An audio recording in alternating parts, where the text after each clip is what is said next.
You're listening to Smart Metals Radio from the Hard Assets Alliance.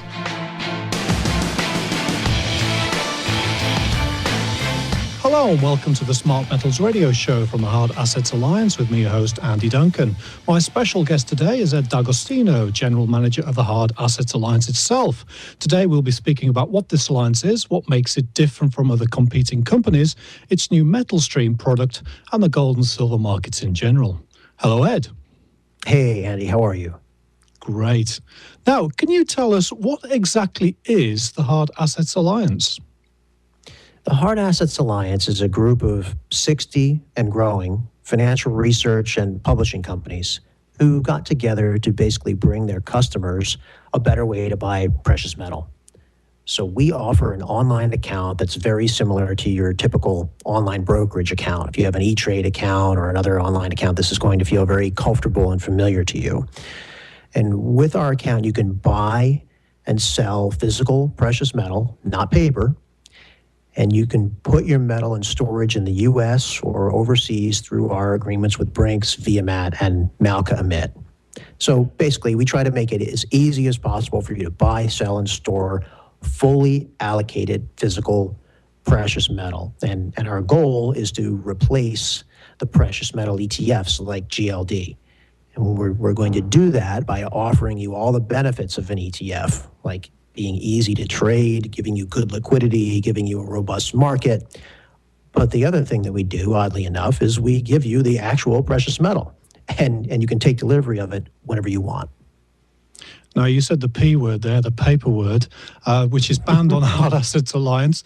Now, there's lots of gold vault and gold storage companies out there, and you recently launched the metal stream purchasing product, which you see as revolutionary. Can you tell us what the metal stream product is, and why do you think it's so special? Well, let me start by identifying the two biggest challenges for most investors in precious metal. First, the premium that you have to pay, basically the entry fee that you have to pay can be high, particularly if you're a new investor. So in general, you want to make sure you're not paying too high of a premium. You don't want to buy less than an ounce of gold at any time, really, and you should really be buying at least a few ounces at any given time to make sure you're not paying too much in premium. So that's the amount that you're paying above spot, essentially. But to sort of get into the realm of where you're paying a fair price, you're talking about $4,000 or $5,000, $6,000 per purchase, and that's a little bit more than several investors can afford at one shot.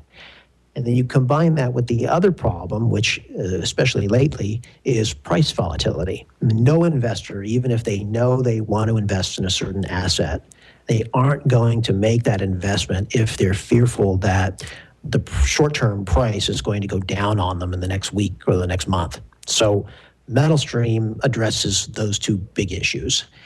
What we do is we allow investors to buy 1 ounce bars of gold or 100-ounce bars of silver over time. So you basically invest in monthly installments of $250 a month or more. It's your choice.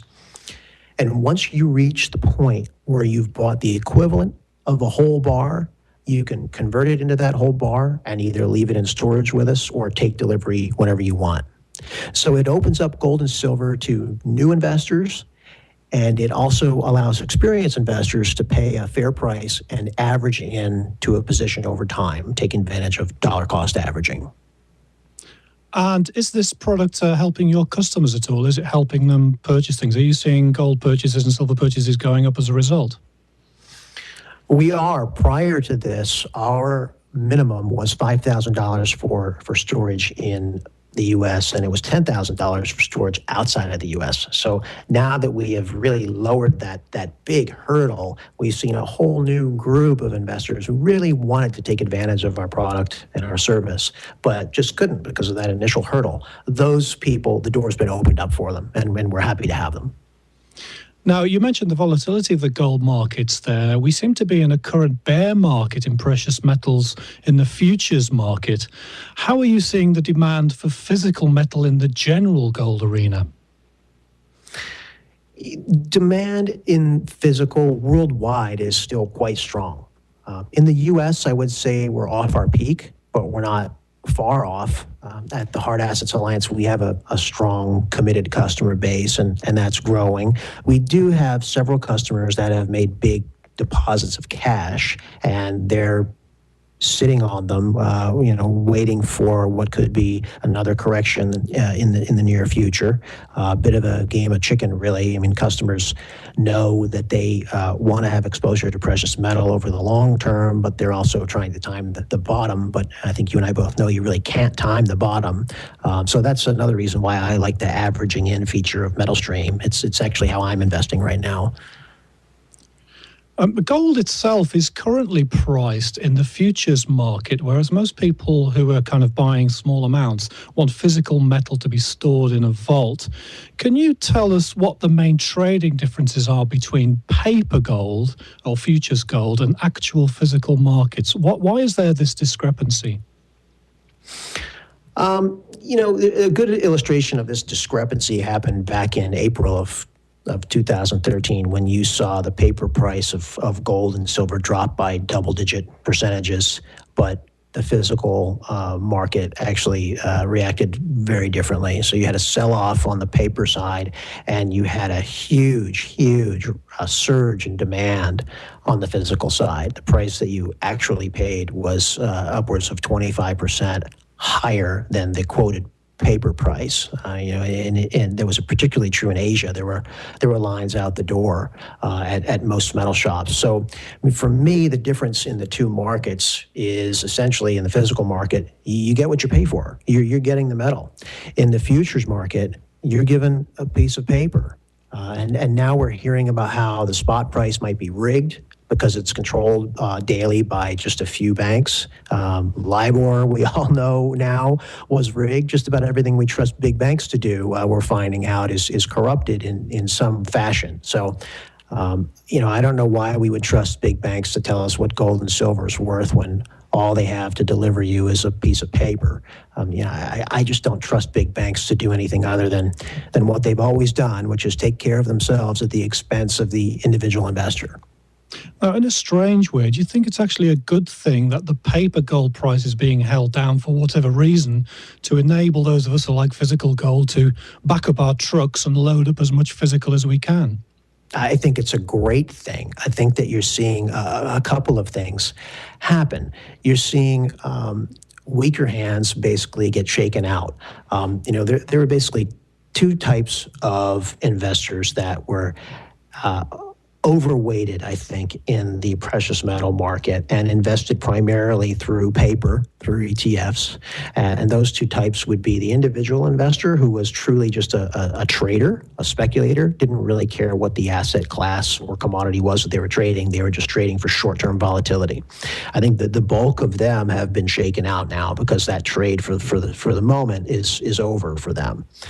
The other class that I think is driving the sell-off on the paper side would be institutional investors who are forced to put out their performance numbers month to month or quarter to quarter. So they take a very short-term view of the market. And so they're not wanting to report losses, even if they're unrealized, and so they don't want to take that risk anymore, and so they're selling their positions. And I think that that's healthy for the market long term. I think that it allows those of us who take a longer term view to get in at a great entry point. Overall, I think it's a very good thing. Now, exchange-traded funds that you mentioned there are slightly different from the futures market in that there's supposed to be some physical gold behind them in a vault somewhere. People are still selling these gold ETFs out, and gold is still flowing out of them. And you think there that it might be coming to an end. If that is coming to an end, when do you see the gold going back into the ETFs, and when do you perhaps see the gold price rising? Technically gold is not strong right now, so I do think that we're in for a prolonged period of some weakness. I think that, and Jim Rogers said this last week. I mean, the best indicator of what's going to happen with gold, I think, is going to be what happens with the central banks of the world, and how long can the rest of the world tolerate massive quantitative easing? How long will the rest of the world continue to value the euro and the dollar and the Japanese yen and provide essentially interest-free money to those developed regions of the world? How long does that continue? It can't go on forever. It could go on another 2 months. It could go on, in theory, another 2 years. But sooner or later, the system's going to break, and the stock market is the other big indicator, I think, of where precious metal prices are going to be. We all know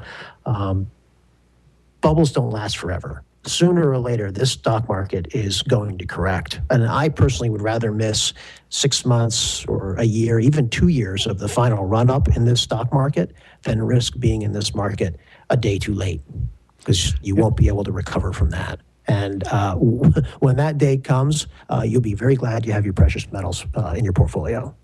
Yes, it is a good insurance policy, isn't it, with no counterparty risk. Now, we spent a lot of time talking about gold in the last 10 minutes or so. Does the Hard Assets Alliance also deal in other precious metals like silver, palladium, platinum, and so on? All three of those, yes. And personally, I think silver right now is a great deal, but we sell 75% of our sales are in gold, about 22% are in silver. So the platinum and palladium markets are really thin markets. You really, to invest in that space, you truly need to understand what's going on individually with each of those metals. Not for the faint of heart and not for the uneducated. Okay, thank you for your insight into the Hard Assets Alliance today, Ed D'Agostino. Thanks, Andy. It was a pleasure. You can subscribe to Smart Metals Radio on iTunes, where you can also leave reviews to help us grow this podcast. For anyone who wants to set up an account with the Hard Assets Alliance, as a special offer, we'll be waiving opening and setting up fees. Just visit hardassетsalliance.com to get in on this special offer.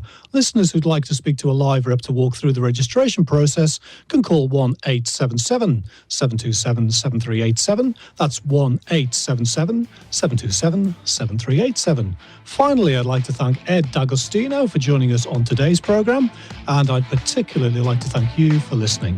Until next time, goodbye.